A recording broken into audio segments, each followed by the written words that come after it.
And మీరు ఈ జర్నీలో నేర్చుకున్న విషయం ఏంటి?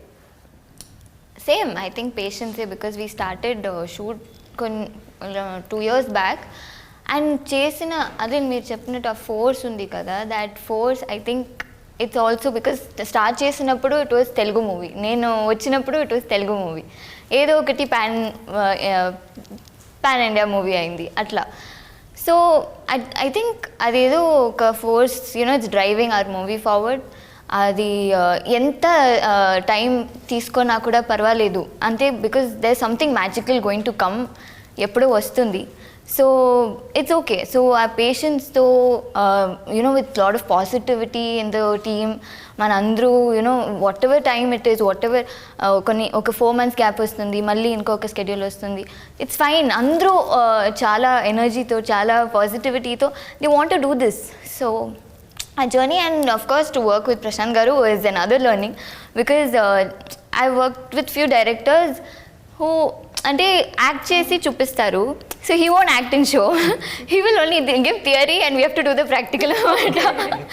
So కొంచెం కష్టం కదా, కష్టం. సో చాలా థియరీ ఇస్తా ఉంటారు, but I won't understand initially. ఆ పాయింట్ లో మీరు ఏమన్నా ఇలా కావాలనేది ఒకటి విజువలైజ్ చేసుకొని ఉంటారా? లేదండి, అంటే లైక్ నేను ఎనీ టెక్నీషియన్తో వర్క్ చేస్తున్నప్పుడు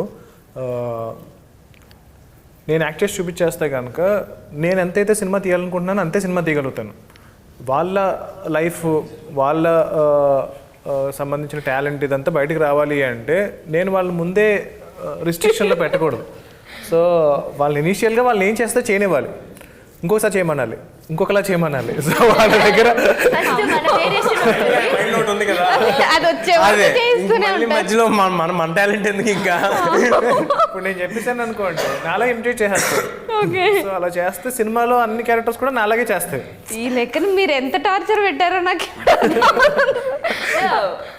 అది కూడా అమ్మో, నెగిటివ్ లో కూడా పాజిటివ్ లోక కళ్యాణం కోసమే కదా, లేకపోతే ఆయనకి ఏమైనా ఎక్స్ట్రా టైం ఉందా మా దగ్గర, లేకపోతే చేద్దాం నాకు యాక్టింగ్ నేర్పిద్దామని, అదేం కాదుగా.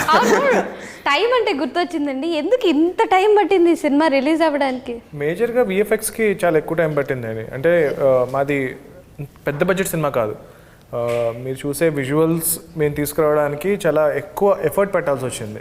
మీ దగ్గర బడ్జెట్ ఎక్కువ ఉందనుకోండి, పెద్ద పెద్ద స్టూడియోస్ని మీరు హైర్ చేసుకోవచ్చు, చాలా ఫాస్ట్గా వర్క్ అయిపోతుంది. బట్ బడ్జెట్ లేనప్పుడు టైం ఎక్కువ పడుతుంది అనమాట ఈ టైప్ ఆఫ్ క్వాలిటీ తీసుకురావడానికి. సో మాకున్న బడ్జెట్లో మేము మా లైఫ్లోంచి ఒక 3 సంవత్సరాలు దీని మీద పెట్టి బెస్ట్ క్వాలిటీ ఆడియన్స్కి ఇవ్వడానికి మేము మా ప్రయత్నం చేస్తాం. దాని గురించి టైం పెట్టింది. కానీ ఆ విజువల్స్ చూస్తున్నప్పుడు ఎక్కడ ఇది లో బడ్జెట్ మూవీ అనేది ఎవరికి అనిపించాల, అలాంటి విజువల్ వండర్ ఉంది ఖచ్చితంగా.